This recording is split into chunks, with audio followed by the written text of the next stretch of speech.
దాన్ని అంటారు తింటే భారతమే తినాలి, తింటే గాలిలే తినాలి, కంటే తులసులు ముఖపిల్లోనే కనాలండి గుమ్మడికాయ రావాలి అంటే నేను అనడం కాదండి, లోకాచార ధర్మంగా అనేటువంటి మాట. అలాంటి భారత చరిత్రలో కీచక వధ అనగా అర్థశాల పని కానీ జై శ్రీమద్రమారమణ గోవింద శ్రీరామచంద్రమూర్తిని భగవానుడిని ఆంజనేయ స్వామిని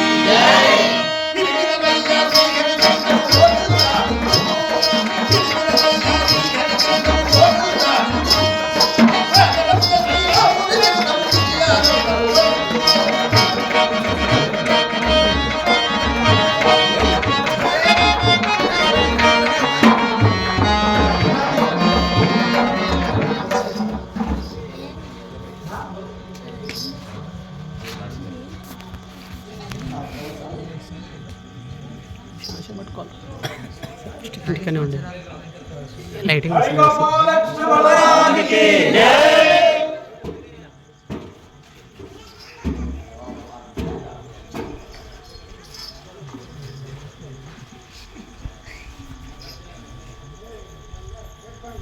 దాయాద దేశంలో పాండవులు కౌరవులు జూదమాడారు. ఆ జూదంలో పాండవులు ఓడిపోయారండి. దుర్యోధనుడు నిర్ణయించిన నిర్ణయం ఏమిటో తెలుసా? ఓడిపోయిన వారు 12 సంవత్సరముల వనవాసము, 1 సంవత్సరం అజ్ఞాతవాసము అనుభవించాలి. సత్యశీలులైన పాండవులు ఓడిపోయారు, వనవాసము తప్పలేదు. మనకి ఇప్పుడు ఏదైనా కష్టం వస్తే ఆ దేవుడు వినడం లేడు, వాడు అక్కడ మాట వాడికి పని అవుతుందా అనుకుంటామండి. కాబట్టి 12 సంవత్సరాల వనవాసం అంటే ఎంత కష్టసాధ్యమైనటువంటి వ్యవహారం అవుతున్నది. అలాంటి వనవాసానికి పాండవులు బయలుదేరుతున్నారు. మహాపతివ్రత ఇల్లాలైన ద్రౌపది వైపు చూచాడు ధర్మనాథుల వారు. దేవి ఎంత కన్యరంజన శుద్ధాంత జనములతో వెలింగిన నీవు ఈ కష్టములు అనుభవించలేవు, నిన్ను మీ నాన్నగారి దగ్గరికి పంపించి మీరు వెళ్తాం వనవాసానికి అన్నారు. ఇప్పుడు అన్నగారైతే ఆ పని చేసేవారు, నాశనంగా ఉన్నదంతా పోగొట్టాడు. దాంట్లో కూడా వనవాసానికి పోవాలంటే మా పుట్టికి పోతానికి పోయేవాడు సరుకుని. ఆ మహాపతివ్రత ఇల్లాలు ద్రౌపదీదేవి అంటుందండి, ప్రాణేశ్వర రాధా రాధా ప్రాణేశ్వర మీరెక్కడుంటే నేను కూడా అక్కడే ఉంటారు. మీ సేవ చేసుకుంటూ నా జీవనోపాధిని గడుపుతారే కానీ మీరు కష్టాలను భరిస్తూ ఉంటే నేను సుఖాన్ని పొందడమా? లేదు, మీరు ఎక్కడుంటే నేను కూడా అక్కడే ఉంటాను. కన్నీరు కలుపుతుందా ద్రౌపదీదేవి మహాపతివ్రత ఇల్లాలు. నీవు కష్టములు అనుభవించలేవన్నాడు. మీరు అనుభవించే కష్టాల్లో నేను కూడా సగభాగములు పట్టుకుంటానన్నది. అది కృష్ణ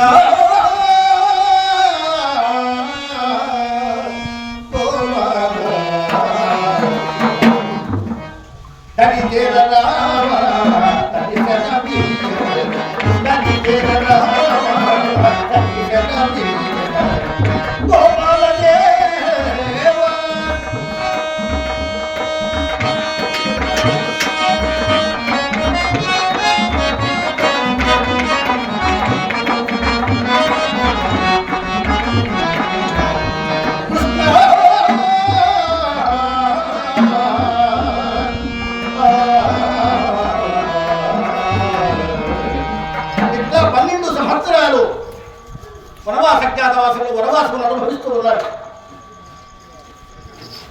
సుకుమారంగా పెరిగిన ద్రౌపదీదేవి ఆ కటిక రాళ్లలో కంటడవలే ముళ్ళలో నడవలేక నడుస్తూ ఉంటుంది.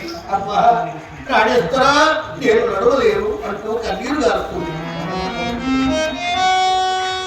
స్వామి ఈ కష్టములు నేను అనుభవించలేను, నడువలే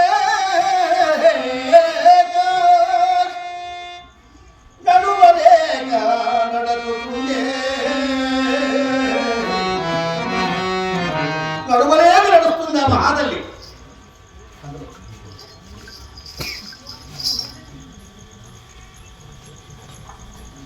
హరి గోపాల కృష్ణ భగవానికి జై.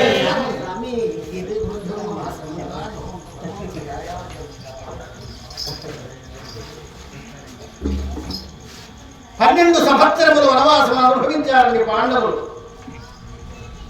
అజ్ఞాతవాసం ప్రారంభమైంది. అజ్ఞాతవాసం ఎలాంటిదో తెలుసా? పాండవులు ఉండే దాడ కౌరవులకు తెలియకూడదు. అలా తెలిస్తే మరలా 12 సంవత్సరములు వనవాసము, 1 సంవత్సరం అజ్ఞాతవాసం. తెలిస్తే అంటే పాపం ఈ కాలంలో పిల్లలు చదువుతున్న పిల్లలు కూడా ఇంత శ్రద్ధగా మీ ఊళ్ళో కనిపిస్తున్నారంటే నాకు ఎంతో ఆనందంగా ఉందండి. ఇట్లాగేనంట గురువు దగ్గరికి పోయేవారంట పిల్లలు ఒక 4 చదువుకునే చిన్న జ్ఞాపకాన్ని చదువుకునికి పోయే గురువు గారికి బాబు వీళ్ళు దండం పెట్టేవాడు కాదు. ఈ 4 పోవడం నిలబడడం. గురువుగారు కూర్చోమని పొమ్మటి పోవాలి. గురువు గారికి బాధ కలిగింది. అందరూ వచ్చి దండం పంతులు గారు అంటారు. ఈ దుర్భర్తం ఉండకుండా 4 దండం పెట్టారు. వీళ్ళ సంగతి ఈరోజు తేల్చేస్తారు అనుకున్నాడు గురువు గారు. ఆ రోజు వచ్చి నిలబడ్డారు. అరే కూర్చోండి రా, కూర్చున్నారు. మరి ఇంతమంది దండం పెడతారే, నీ ఏం పాపం చేశాను రా మీరు దండం పెట్టరు అన్నాడు. గురువుగారు మేము అక్కడే నుండి చాలా తప్పు చేశాము, ఇక మీదలో మీరు ఎక్కడ కనబడ్డ దండం పెడతామని అన్నారు. ఎక్కడే వద్దురా ఈ స్కూల్లో పెడితే చాలన్నాడు. పంతులు గారు ఎక్కడ కనబడ్డా సరే దండం పంతులు గారు అనేవాడు. మూత్రానికి పోతున్నా సరే దండం పంతులు గారు అనేవాడు. చెప్పు తీసుకొని పోతున్నా సరే దండం పంతులు గారు అనేవాడు. లాస్ట్కు పెళ్ళాంతో మాట్లాడుతున్నా వచ్చి దండం పంతులు గారు అనేవాడు. నీ అమ్మగారు మాట దండం పెట్టడం వల్ల స్కూల్లో ఎక్కడ పడితే అక్కడ దండం పెట్టలేమిరా, నీ దండం తగలయ్యా అన్నాడు పంతులు గారు. గురుగారు మీరే చెప్పారు కదండి అందుకే పెడుతున్నాను. ఇలా జరుగుతుందండి. ఒకరోజు బాబు పంతులు గారు చీకటితో వస్తున్నాడు, కాదు గారు బావిలో పడ్డాడు. అది తిరగబాలి. ఈ 4 శిష్యులే పోతున్నారు ఆ బావి గడ్డ పైన. చూశాడు, వయసు పోయా రావయ్యా వెంకయ్య కొండ నేను రాని గురుగారిని బావిలో పడ్డాడు, పైకి లాక్కోడరా అన్నాడు. గురుగారు ఏం బాధపడదండి, గురుగారిని పైకి పంపిస్తామంటున్నారు. పైకి కాదురా పైకి లాక్కోండి. అదే గురుగారు పైకి లాక్కుంటామన్నారు. ఒక్కేనా చేదాడు వదిలిపెట్టారండి. గురుగారు గట్టిగా పట్టుకున్నాడు, లాక్కుంటున్నారు పాపం. గురుగారు ఇంత దూరం పైకి వచ్చాడు. ఈ దండం పెట్టవల్ల జ్ఞాపకానికి వచ్చింది ఈ 4కి. ఆ తాడు వదిలిపెట్టారు, దండం పంతులు గారు అన్నారు. ఇంకేముందండి పంతులు గారు బాగా పడి నడుగు అట్లా పనులు కూడా ఉంటారు. కానీ ఆ పిల్లలు అట్లా కూడా కాదు.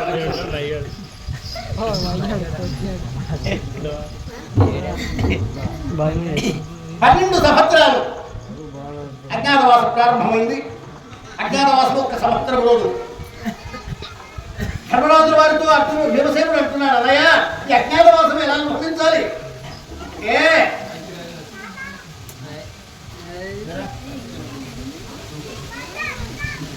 వాయుదేవుడు ప్రార్థించాడు. ఎవరు? ధర్మరాజు వారు.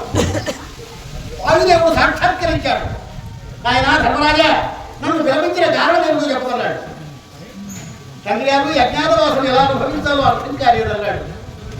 అంటే ధర్మరాజు గారు ధర్మరాజు చెప్తున్నాడు, దూరముందు చూస్తే పాండవులు చూడమే ఉంటారు, దగ్గరికి వస్తే మీరెవరో వారెవరో. అలాంటి ప్రచండ వేషములు ధరించి అజ్ఞాతవాసం పూర్తి చేయమన్నాడు. ధర్మరాజు వారితో అంటున్నాడు భీమసేనుడు, అదే తమరు ఏ వేషము ధరిస్తారన్నాడు. ఆ మాటతో ధర్మరాజు వారు అంటున్నాడు,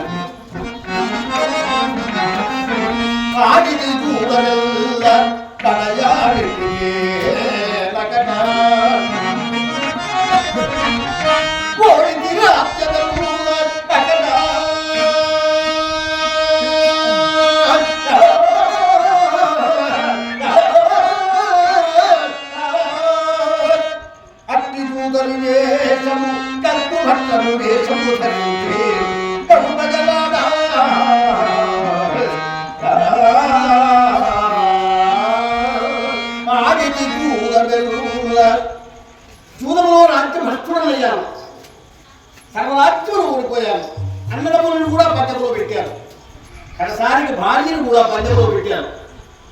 ఈనాడు ఇది ఒక అజ్ఞాతవాసం అనుభవిస్తున్నాను. ఆ కంకు భట్లనే వేషము ధరించి అజ్ఞాతవాసం పూర్తి చేస్తారన్నాడు. అంటే బ్రాహ్మణ వేషము, కంకు భట్లనే బ్రాహ్మణ వేషం. సరే మరి భీమసేన నువ్వు నాయన, దేవుడు అంటాడు నాకు ఏది రాదని, ఆయన ఒకటి మాత్రం తెలుసు అన్నాడు. ఏదన్నా అన్నాడు ధర్మరాజు వారు. ఏం లేదు, ముష్టి యుద్ధంలో కానీ, గదా యుద్ధంలో కానీ, పట్టస యుద్ధంలో కానీ నన్ను జయించేవాడు ప్రపంచంలో లేడు, ఇది తప్ప నాకేది రాదే అన్నాడు. ధర్మరాజు వారు అంటున్నాడు, నాయన యుద్ధంలో సమయం కాదు ఇది, శత్రువుల దృష్టిలో పడకుండా తలదాచుకునే మార్గం ఆలోచించమన్నాడు. ఒక్కడికి వస్తుంది అన్నాడు. ఏమిటది? వంటలు చేయగలడా? వంటలు చేయడంలో నాకు మిత్రవాడు లేడు, నలభాగము, భీమభాగము, గౌరి భాగము, చౌరి భాగము ఇలాంటి పాకపక్వమైన పదార్థాలన్నీ తయారు చేస్తారన్నాడు. వాళ్ళని కూడా నీ వేషము ధరిస్తారన్నాడు భీమసేనుడు. నాయన అర్జున, మరి నీవు నాయన అన్నయ్య కలదు నాకు ఊర్వశీదేవి శాపము, నాకు ఊర్వశీదేవి శాపం ఉంది అన్నయ్య అన్నాడు. ఎప్పుడు పెట్టింది నాయన నీకు ఊర్వశీదేవి శాపం అంటే, నేను బాసుపదార్థ సిద్ధి కలిగినప్పుడు పరమేశ్వరుడు గురించి తపస్సు చేస్తూ ఉన్నాను. ఏ విధంగా అనగా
ఆ ఊర్వశీదేవి నా చక్కని స్వరూపాన్ని చూచి నన్ను ప్రేమించిందండి. ఆమె అర్జునుడితో ఒక్కరోజైన సుఖభోగం అనుకుంటారనే సంకల్పం జరిగింది. ఎవరికి? ఊర్వశీదేవికి. ఇదే రికార్డ్ డ్యాన్స్ లేక మంచి డ్యాన్స్ పార్టీ వస్తుందంటే మీ ఊళ్ళో 90 సంవత్సరాల ముసలోడు కూడా ఇంట్లో ఉండడు. ఆ పవర్ అట్లాంటి ఎక్కడ పట్టుకొని వస్తుంటాడు. తాత తాత ఎక్కడ పోతున్నావు? ఎక్కడ డ్యాన్స్ పార్టీ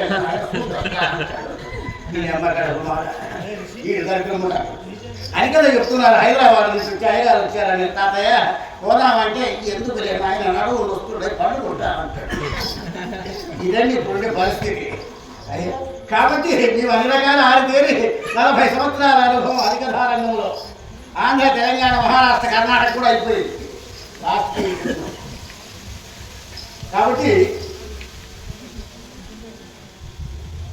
ఆ ఊర్వశీదేవిని కన్నెత్తి చూడలేదు. కారణమేదో తెలుసా? దేవేంద్రుడి దగ్గర నాక్షగత్తెగా ఉంటుంది మహాతల్లి. ఈమె నాకు తల్లి లాంటిది కాబట్టి నాకు అవసరం లేదని కళ్ళు మూసుకున్నాడు. ఊర్వశీదేవి నేనింత చక్కని స్త్రీ వచ్చి తనకు ప్రాధేయపడుతుంటే కన్నెత్తి చూడకుండా పరామర్శిస్తాడా? మూర్ఖుడు, నీవు స్త్రీగాక పురుషుడుగాక పేరు రూపడబడుతుందాక ఆయన శపించుతాడు. ఆ శాపము నీకెప్పుడు వర్తిస్తుందంటే అజ్ఞాతవాసం అనేది ఏర్పడుతుంది నీకు. ఆనాడు ఈ యొక్క ప్రహన్నుల వేషంతో అజ్ఞాతవాసాన్ని పూర్తి చేస్తామని చెప్పింది ఆ ఊర్వశీదేవి. నాకు ప్రహన్నుల వేషం ఉందన్నయ్య, కాబట్టి ఆ శాపముతో నేను ఈ అజ్ఞాతవాసం పూర్తి చేస్తానన్నాడు. ఇంతవరకు బాగానే ఉంది. ఎవరికైనా రూపాయి దానం చేయాలంటే సందేహిస్తాడు. ఒక ఇంట్లో పుట్టు దళితుడుగా ఉన్నాడంట. అంటే కారణమేదో తెలుసా? వాడి కర్మవశత్తులు బట్టి ఉంటుంది. జన్మతే ధ్యాయితే ఎంత కర్మనాభక్తంతో ఎక్కువ. జన్మంలో ఎన్ని పాపాలు చేసుకుంటావో వాడు పుట్టు దళితుడై పుట్టాలి. దాన్ని అన్నారు క్షణభంగురం ఒక జన్మదే స్థిరమని ఓహాభిలోబడి మునగబోకే. ఇది స్థిరమని సంతోషించకూడదు. ఇది సర్వము శూన్యమే. ఉన్నంత వరకు రుణాల బంధరూపేణ పశుపత్తి సుతాలయ రుణక్షయాయాంతి కాదత్రమర్వేధ. రుణం తీరిన నాడు భార్య రాదు, బంధువులు రారు, మిత్రులు రారు, ఎవరు రారు. శ్మశానమే మిత్రబాంధవ. మనకు శ్మశానమే మిత్రుడు, శ్మశానమే బంధువు, శ్మశానమే సకల సంపత్కరములు. ఉన్న 4 రోజులు భక్తి, ముక్తి, ఒక అభిమానం. ఒక రోజంట లక్ష్మీదేవి జస్టాదేవి ఇద్దరు అక్కజెల్లెళ్ళు, సముద్రుడి కూతుళ్ళు వీళ్ళిద్దరికి పందెం కలిగింది. అక్కజెల్లెళ్ళు నువ్వు అందంగా ఉన్నావా, నేను అందంగా ఉన్నా. ఎవరికి? జస్టాదేవి దరిద్ర దేవతకు, ఈ ఒక లక్ష్మీదేవికి. మరి దీన్ని జడ్జిమెంట్ చేసేందుకు ఒక వ్యక్తి కావాలి కదా. ఇప్పుడంటే లాయర్లు, జడ్జిలు ఉన్నారు, అప్పుడు ఎవరు లేరు. బ్రహ్మపుత్రుడైన నారదుడికి దరిద్రం పట్టినట్టు పట్టింది ఈ ఒక వ్యవహారం. అదృష్టం పట్టినట్టు ఈ దరిద్రం పట్టింది. పోయి అక్కడికే వచ్చాడు బాబు ఈ లక్ష్మీదేవి ఇంటికి. నమస్కారం నారద అన్నారు ఇద్దరు. ఏమ్మా మాకిద్దరికి ఒక పని జరిగింది, మా అక్కగారికి నాకు, అది నువ్వే చెప్పాలి అన్నారు. ఏమిటో చెప్పమన్నాడు. మా అక్క జస్తాదేవి బాగుందే, నేను బాగున్నాను అన్నంలో అన్నా అని అడిగారు. ఎవరు బాగున్నారని చెప్పాలో ఈయనకే అర్థం కాదు. ఇరువు అంటే పాముకు పగ, కరవం అంటే కప్పకు పగ. ఈ చేద్దామా భగవంతుడు అనుకుని, అమ్మా జస్తాదేవి చూసి అంటున్నాడు నారదుడు, అమ్మా నువ్వు పోతుంటే అందంగా ఉంటావు, నువ్వు పోతుంటే అందంగా ఉంటావమ్మా అన్నాడు. లక్ష్మీదేవి వైపు చూశాడు, అమ్మా నువ్వు వస్తుంటే అందంగా ఉంటావు, ఇంతకు మించి కదా అడగద్దండి వెళ్ళిపోయి. కాబట్టి అదేవిధంగా మరి బృహన్నల వేషధారి అయ్యాడు అర్జునుడు. నకుల సహాదేవుడు దామశ్రద్ధులు తంత్రివారులను వేషాలు ధరించారు. అందరూ అన్ని వేషాలు వేసుకుంటున్నారు కానీ మహాపతివ్రత ఇల్లాలు ద్రౌపదీదేవి ఎక్కడికి వెళ్ళారు అర్థం కాదు. దేవి నువ్వు ఎలా ఏం చేస్తావు అని అడిగాడు. ప్రాణస్త్రా చేయగలదా ఎక్కడైనా శృంగార కన్యాయుల పేరుతో కాలాన్ని గడుపుతాను అజ్ఞాతవాసం. మరి మాననీయుల పేరుతో కూడా అజ్ఞాతవాసం గడుపుతారు అన్నారు. ధర్మరాజు వారు కంకు భట్లనే బ్రాహ్మణ వేషం ధరించాడు. భీమసేనుడు వలనకుడనే వేషం ధరించాడు. అర్జునుడు మోహనుల వేషధారి అయ్యాడు. ఇలా నడుస్తూ ఉన్నాడని బాబు. ఇక నకుల సహాదేవుడు దామగ్రంథులు తంత్రి బాలుడనే వేషాలు ధరించారు. అందరూ అన్ని వేషాలు వేసుకున్నారు కానీ ఈ మహాపతివ్రత ఇల్లాలు ద్రౌపదీదేవి ఆ కృష్ణ పరమాత్మను ధ్యానిస్తుంది. ఏ విధంగా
ఇట్లాగే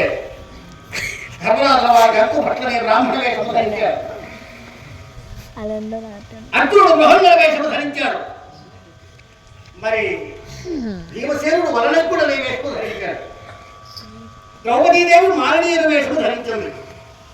నకుల సహాదేవుడు రామగ్రంథులు తంత్రిబాబుల వేషాలు ధరించారు. అందరూ అన్ని వేషాలు వేసుకున్నారు కానీ వీళ్ళ చేతులు ఆయుధాలు ఉన్నాయి కదండి. మరి అదేలా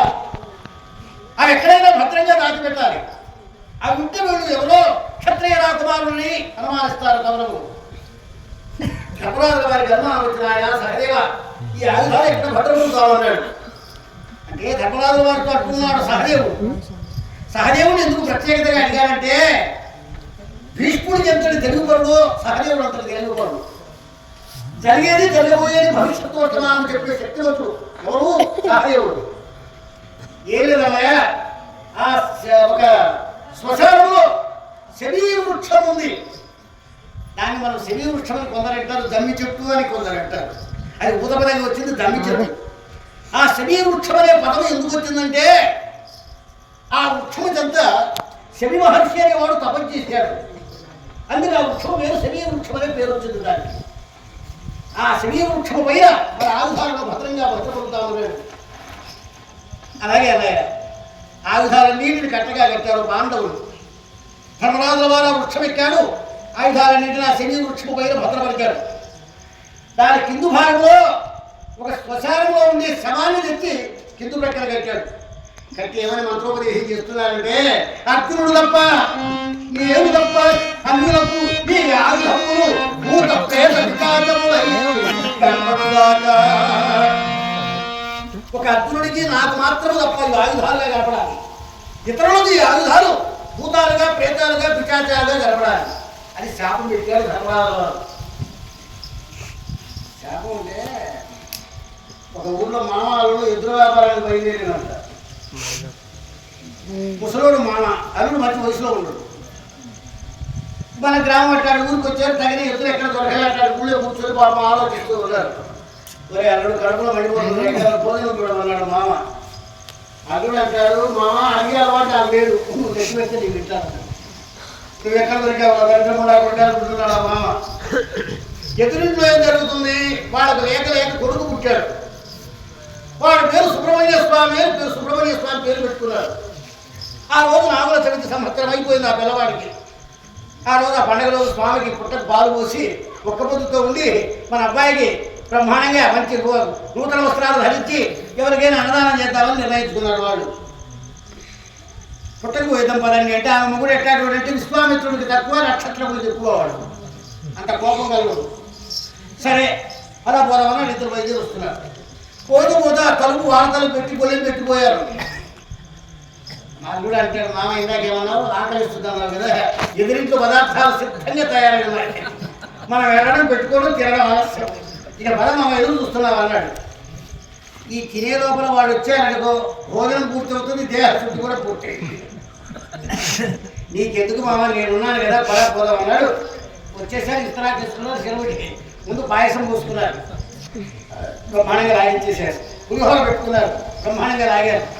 లడ్డు, మైసూర్ పాక్, కుట్టానలు, బాదనలు, బొంబాయి లడ్డు, బేసన్ లడ్డు, రవ్వ లడ్డు, మిక్చర్, పకోడా ఇట్లాంటి పదార్థాలన్నీ పెట్టుకున్నారు. బాగా చేశారు. చిన్నగా బయట చేస్తున్నారు. ఈ లేచే టైంలో ఆ పెళ్ళామ కూడా వస్తూనే ఉన్నారు పుట్ట దగ్గర నుంచి. ఒరే అల్లుడు వాళ్ళు వస్తున్నారా అన్నాడు. అంటే మామ తిన్నంతసేపు నీది నాడి పొట్టు, తిన్న తర్వాత నీ దాటి ఇదే మాట. వీడు ముసలోడు ఒకరేడు, వీడు మోకాలు వరకు. అల్లుడు మంచి వయసులో ఉన్నాడు చిత్రంగా. ఇక ఎక్కడైనా డాబాలు పెట్టి పొగ పోయేదానికి పొగొట్టం పెడతారు, పొగ చట్టం దగ్గర. వీడు బయట చూశాడు అల్లుడు, ఆ పొగ కొట్టాలి ఉంది, దాంట్లో నుంచి అవతలకి వెళ్ళిపోతాడు అనుకున్నాడు. వీడు ఒక్కసారి అయినప్పటికీ ఇంత దూరం లవ్వులో పైకి వెళ్ళిపోయాడు.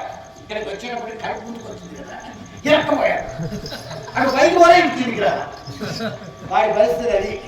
మా అటు ఇటు చూసింది, లాభం లేకపోతే ఒక మంచం అంటే మంచం మార్చుకున్నాడు, దాని కింద దూరం పడుకున్నాడు.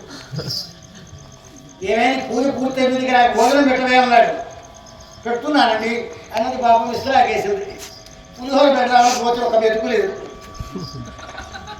స్వామి సుబ్రహ్మణ్య స్వామి, నేను పుట్టకపోయి వచ్చే లోపల పదార్థాలు మాయమయ్యాయి. ఇప్పుడు మా ఆయనకు భోజనం పెట్టకపోతే నీ పూజ పూర్తయిపోయింది, ఇప్పుడు నా పూజ కూడా పూర్తయితుంది స్వామి.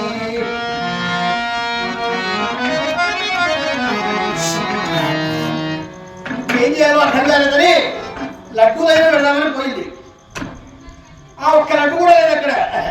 ఓ పైన ఉన్న పరమాత్మ, ఇది ఏమిటయ్యా ఈ పాపం, నేను ఏ పాపం చేశాను, పదార్థాలన్నీ మాయమయ్యాయి అంటుందామె. పైన ఉన్న పరమాత్మ అనేటప్పుడు గొప్పటంగా ఉన్నాడు కదా, వాడు చూసింది కిందని ఇద్దరు. ప్రతిసారి నన్ను ఒక్కడే ఉంటుంది పైన ఉన్న పరమాత్మ పైన ఉన్న పరమాత్మ. ఇంకోసారి అని చెప్తే కనీసం భోజనమైనా పెడతాము, ఆయనకైనా భోజనం వెళ్ళిపోయింది, ఒక్క మెతుకు లేదు, మొత్తం తినేసాడు దాంట్లో కూడా. ఓ పైన ఉన్న పరమాత్మ, నా భర్తకు ఏం చెప్పాలో అర్థం కాని పరిస్థితి అయిపోయింది.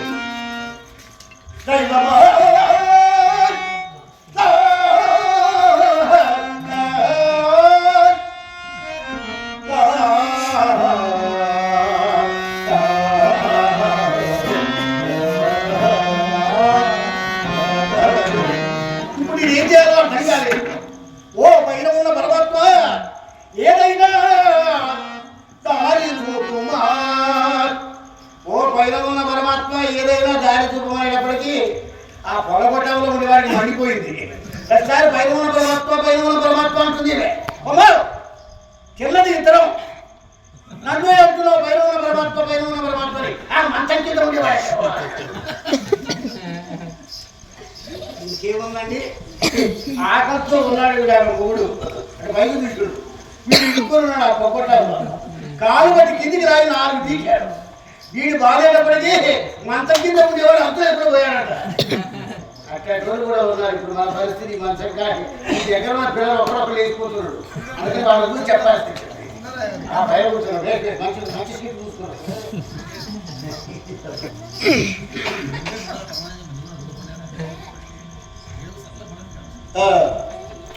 అన్నయ్య, మనం తలదాచుకునే దానికి ఒక పట్టణం కావాలి కదా, ఏ పట్టణానికి పెడితే బాగుంటుంది అన్నాడు భీమసేనుడు. నాయన సహదేవ, 1 సంవత్సరం రోజులు కౌరవుల దృష్టిలో పడకుండా మనం తలదాచుకోవాలి. ఏదైనా పట్టణం చెప్తున్నాయన అన్నాడు. మనకు సమీపంలో ఉందన్నయ్య మత్స్యనగరం. దాన్ని పరిపాలించేవాడు విరట్లాదు, దయాశీలుడు. ఆ పట్టణం అయితే మనకు అన్ని విధాల సుమంగళంగా ఉంటుంది అన్నాడు. మత్స్యనగరానికి బయలుదేరుతున్నాడు ధర్మరాజు వారు. ఒక్కసారి అక్కడ చూచాడండి. ఎవరి వైపు? భీమసేనుడు వైపు చూచాడు. కారణం ఏందో తెలుసా? శాంతం అంటే ఏమిటో తెలియని వాడు భీమసేనుడు. అందుకని ఒక్కసారి చూసిన ఆయన ఎట్టి కష్టములు వచ్చినా ఈ ఆవేశాన్ని తప్పుకొని ప్రవర్తించాలన్నాడు. అన్నయ్య, నీ మాట ఎన్నడైనా దెబ్బదాటారా? శిరోధార్యంగా భావిస్తారన్నాడు. ధర్మరాజుల వారు మత్స్యనగరానికి వస్తున్నారండి.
విరట్లాదు సభాసుడై కూర్చొని ఉన్నాడు. ఆ సభకొచ్చాడండి. రాజవార్తాండ రాజభూపతి శ్రీ శ్రీ విరట్లాదు మహారాజు గారికి ప్రణామములు అన్నాడు. ఈ నమస్కారాలు పెట్టేదాడు చాలా రకాల నమస్కారాలు తయారైన పురాతనంలో పెద్దోళ్ళు ఇట్లాంటి పెద్ద మనుషులు నమస్కారం అండి, పటేల్ గారంటే ఆ నమస్కారం అండి అనేవారు. ఇప్పుడు ఆ నమస్కారాలు ఆత్మ నమస్కారాలు అంటారు దాన్ని. అది పోయిందండి. ఇప్పుడు నమస్కారం అండి అని అన్నాం అనుకో, మంత్రి గారు బాగున్నారా, నమస్కారం అంటే నీ పని ఎప్పుడు అవుతుంది నాకు అది ఇంకో నమస్కారం తయారైంది. నమస్కారం అండి అన్నాం అనుకో, ఆయన పేపర్ చదువుతూ ఉంటాడు. పేపర్ కింద పెడితే ప్రిస్టేజ్కి కొట్టట. ఆ పేపర్తో నమస్కారం అంటాడు. దాన్ని ఏమంటారంటే పేపర్ నమస్కారం అంటారు. అది ఇది పోతే ఇంకో నమస్కారం తయారైంది. ఇంగ్లీష్ మోడల్ నమస్కారం అండి అంటే ఏమంటాడు, పుట్టించు అంటాడు. ఈ పుట్టించు అనేది 3వ నమస్కారం. అది ఇది పోతే ఇంకో నమస్కారం తయారైంది. చాలా భయంకరమైన మహాభారతం. నమస్కారం అయినప్పటికీ థ్యాంక్స్ అంటాడు. ఈ ట్యాంక్స్ అనేది నీ బలం ఎంత ఉందో నా బలం ఎంత ఉందో చూసుకుందాం మరి. కానీ ధర్మరాజుల వారు అలాంటి నమస్కారం చేయలేదండి. విరట్రాజు గారు మహారాజా ప్రణామములు అన్నాడు. ఎవరినాయన నువ్వు అన్నాడు. నా పేరు గంకు భట్టు అంటారు. ఒకప్పుడు ధర్మరాజుల వారి దగ్గర దూదరేపరిగా ఉన్నాను. విధి వక్రించి నీ పేరు చెప్పగా నేను ఇక్కడికి వచ్చాను అన్నాడు. కొంతమందికి ఈ పట్ట నాకంటే మంచి ప్రేమ, విరట్రాజు చూడమంటే కూడా అంత ప్రేమ అన్నమాట. నా దగ్గర చేరేసాక తర్వాత చెప్తా కానీ మన ఇద్దరు కాసేపు చూదం ఆడతారన్నాడు. ఇద్దరు కూర్చున్నారు, కాసేపు చూదం ఆడారండి. ఆ జూద నైపుణ్యమును చూసి నీవు నా దగ్గర ఉండదగిన వాడు ఉండమన్నాడు. ధర్మరాజుల వారు కొనుగోలు చేరుకున్నాడు. భీమసేనుడికి గద లేదు, వీడు గడ ఉంటేనే నడుస్తాడు. వీడి బలం ఏంటో తెలుసా? 1000 వేలుగులకు ఎంతటి బలమో అంతటి బల ప్రసిద్ధుడు భీమసేనుడు. 1000 వేలుగులకు ఎంత బలం ఉంటుందో అంతటి బల ప్రసిద్ధుడు. వాడికి ఆ గద 100 మణువుల గదాగన్నమది, కౌమోదకముల గద. ఆ గద వాడి ఉదాహరణ ఎవరు అడవలేదు. ఇక లాభం లేదని వాయుదేవుడు ప్రార్థించాడు. నాన్నగారు నా పరిస్థితి అధ్వాన స్థితిగా ఉంది, కదలేకపోతే నేను నడవలేదు, ఏదైనా మార్గం చెప్పమన్నాడు. ఇప్పుడు నువ్వు ఉండే వేషమునకు గడ కాదు, వంటలు చేసి కలిపేదానికి గంటె కావాలి, తెడ్డు, దాన్ని ఇస్తానన్నాడు. మహానుభావుడైన వాయుదేవుడు ఒక తాడవృక్షమనగా తాడి చెట్టును పెగలించి దాన్ని చెట్టుగా తయారు చేశాడు. అది బాగా ఉంటుంది. అది ఇచ్చాడు వీడి చేతి పొరపాటును వీడి తిప్పాడు.